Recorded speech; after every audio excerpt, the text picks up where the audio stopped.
Alrighty folks, welcome back to my YouTube channel. I am your host, the Mighty Bjorn, and today for you, I have another Community Steel video. Hopefully you all have been enjoying these. And besides of enjoyers, this is TKS Enjoyer with his TIC 50. It's got a 90mm gun made for late war. I think it's a very cool, very sleek design. Kind of reminds me of like a, I believe it is a Type 90. It's a Japanese tank, kind of based on the Leopard with a hydropneumatic suspension. Now, obviously, this doesn't have all that here, and this only has a 90mm gun.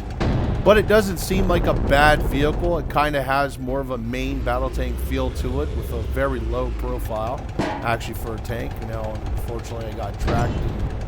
Well, this is fields, and fields rarely ever goes very well for me. But anyway, still, not a bad design. I quite like it. Now, we're going to move on to Sergey 00102 and his BMD-1. And it actually does look like a BMD-1. I'm quite impressed with the design and even how he worked out the turret. It does have a quite fast reload, faster than I would have imagined it having with a 73mm gun. Although that being said, even though it does have a ridiculously fast reload, I actually found the gun to be mostly ineffective. Not accuracy-wise. Actually, the gun is quite more accurate than I thought it would have been. But it definitely struggles against some of the heavier vehicles out there. And he's actually got this where it only weighs 7.68 tons. So it's actually quite pretty close to the weight of a real BMD, which is actually an airborne assault IFV. So it's meant to be transported by air and dropped by skid and parachute. And it's definitely a very cool design and stuff of that nature. But yeah, I really found the gun to be ineffective, especially against the Carnarvon, which I so happened to the opening of the video was showing me basically bum rushing a Carnarvon and getting around it to kill it. But enough of that. The next vehicle here is an Object 285, and this is by Tusk. And I do have to say it lacks armor, but my god, is it quite fast. It kind of reminds me of a Sprut, which I believe that was his inspiration for the vehicle, was the Sprut. Is it Sprut? Sprut? I think it's Sprut. I don't know. But it's got an 85mm gun, which actually the gun is quite effective, and it's got a really quick reload, which makes me think he edited the files. I don't know. It's like the fastest 85mm gun I've ever seen. I haven't even seen 40mm guns or even 20mm guns that fire this fast. So it's pretty ridiculous speed-wise.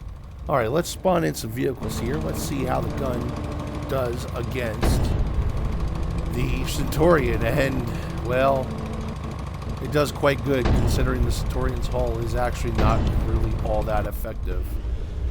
So there you go, folks, the Object 285 by Tusk. Check that out. The next vehicle we have in the lineup is the LMT SU 100P by Substep, and it's actually not bad armored, it's not impervious, and it's got decent mobility. It is a casemate vehicle, which can be quite hard to run, especially when you're getting rushed at by multiple directions. But all in all, I actually don't think the vehicle's all that bad, especially for a vehicle that's only like 38 tons. So that's actually, in my opinion, quite good for like a late war type tank destroyer, casemate style tank destroyer.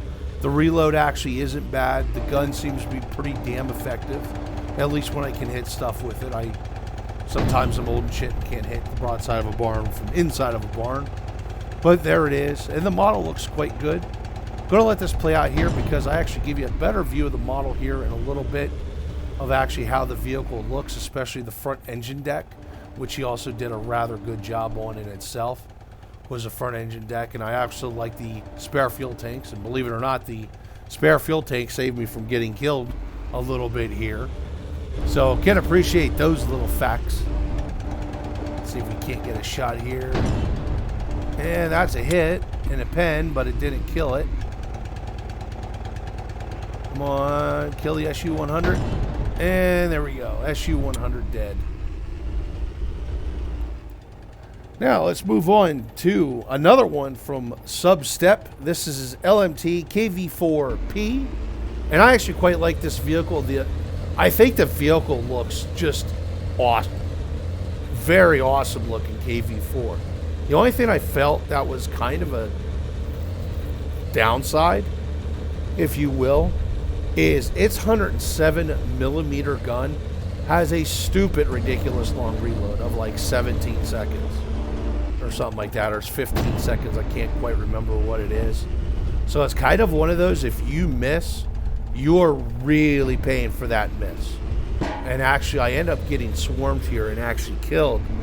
But I do bounce a heck of a lot of shots on it. It does got some rather good armor. Now, the mobility's a little but it's also a KV4. So I wouldn't say you can really expect much for the mobility of a KV4. And the vehicle itself looks, like I said, it looks rather good. He did a really good job on the Commander Cupola machine gun turret. He just did a good job on this vehicle in general. I like the placement of the spare fuel tanks. I like the 107mm gun. And then I died. All right, here, the last vehicle I have is the MT-40 Bobcat by Joe Reg. It's got a 102mm gun. It is late war. And it is only a 40-ton tank for late war. That's a little bit lighter than a Panther, a little bit heavier than a Sherman. So nothing out of the ordinary there. It does got quite a low profile, and it does actually got some rather good maneuverability. Let's see what we can... Oh. Really? I'm stuck? Again? Alright, you know what? That's it. This time, I am absolutely determined to get myself out of this ditch. Alright, let's just try and shimmy back and forth here a little bit first. See if we can't get it out that way. Alright, well, let's get the main gun involved. Well, that's a little bit better, or maybe a little bit worse. Come on, keep trying. Here we go. 10-second reload. I'm going to get myself out of this for sure. I can tell right now. I can see it. I'm going to get myself out of this. Come on. One more time. There we go. We're almost out. There we go. We're out. We're out. And I'm dead. Oh, well. Can't win for losing, folks. I tell you what. Anyway, folks, that is episode 10 of Community Steel. Would you believe there is 10 of these now? So if you haven't seen them all, go check them out. There's a playlist for Sprocket on my YouTube channel. Anyway, folks, thank you very much for tuning in. Hopefully you enjoyed this Community Steel. These vehicles were made by you, the members of the Community Steel, the members of the Sprocket Community Discord. Hopefully you all enjoyed the video. Thank you very much for tuning in, and have yourself a wonderful day.